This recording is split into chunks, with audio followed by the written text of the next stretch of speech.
жақсы деп айта алмаймын. Өйткені бізде семейный проблема болғандықтан бұл нәрсенің бәрін ашып айтуға болады. Бірақ ол ашып айтатын нәрсе емес. Ол іште қалатын нәрсе.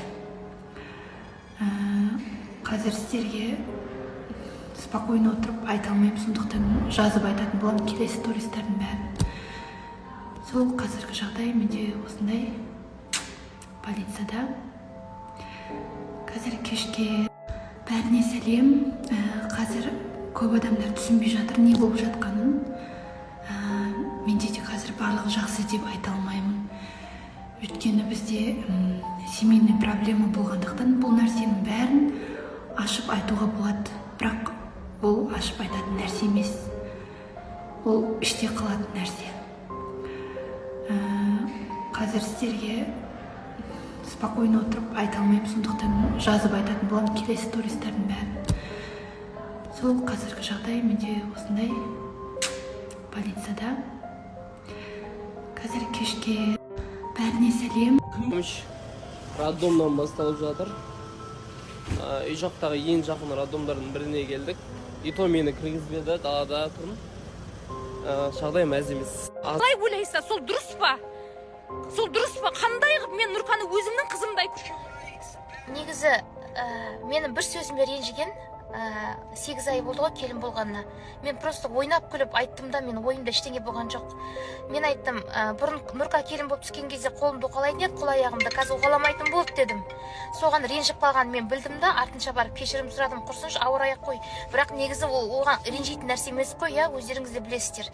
Мен одан кейін ертесіне больницаға түскен кезде тағы да кешірім сұрадым басымды деп. Оған ренжіме, мен оны ойнап айттым. Уқаламасам да ол ештеңе болмайды аяғым. Просто әше ойнап айттым, өзімсініп айттым дедім. Міне сол сөзге ренжіп, қазір міне отбасы ойран болып жатыр. Сіздер білесіздер, осы уақытқа дейін мен Нұрканың сөзін сөйлеп келдім. Всегда мен оны өзімнің қызымдай көрдім. Никогда мен Хуршет дұрыс болып тұрса да, бұрыс болып тұрса Хуршеттің сөзін сөйлеген жоқпын. Міне бүгінге дейін артынан жүгірдік, өзінің қалауы. Өзінің қалауы, мен ажырасам деді, мен кетем деген адамды біз істей алмаймыз ғой. Осыншама жүгірді Хуршет. Бірақ Алланың қалауымен ажырасып жатыр. Мен роддомның алдындамын, өзімнің шарыммен қуантайын деп, неше түрлі бағана сыйлықтарымды, тәтті дәрмектерін барлығын алып келдім. Өкінішке орай, мүмкін осы да дұрыс шығар. Қыздың қалауы кету, мен ұстай алмын. Мен барынша ұстауға тырыстым, менен ештеңе шықпады. Менде қазір вебі жоқ. Осымен 7 айлық бірге болған махаббатымыз болмайтын бір сөзге бола бітті. Ешқандай хайп емес, бір Алла куә. Ешкімді алдап жатқан жоқ. Осылай болып қалды. Баласы шетінеп кетті, ондай ешқандай емес. Бала аман, дін аман сол. Әкелік қамқорлығымды берем, моральный көмектесетін болам, ақшалай көмектесетін болам. Бірақ қыздың қалауы кету болса, мен оны ұстай алмаймын.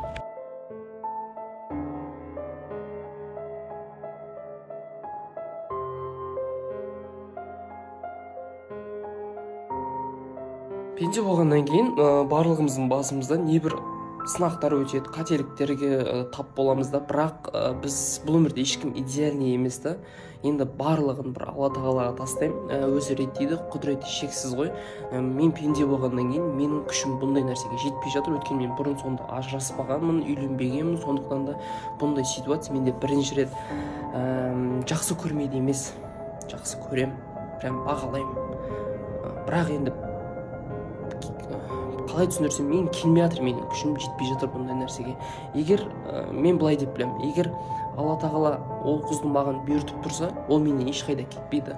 Ал егер бұйыртпаған болса, онда тағдырымыз басқа деген әңгіме деп өзім есептеймін. Тұрмын, бүйрегім приступ ұстап жатыр дегесін, жаным жер таппай Басеновадағы роддомға платныйға ауыстырайын деп келіп едім. Лечуший врачы барлық анализін көрсетті, барлығы жақсы, мачасы жақсы шықты.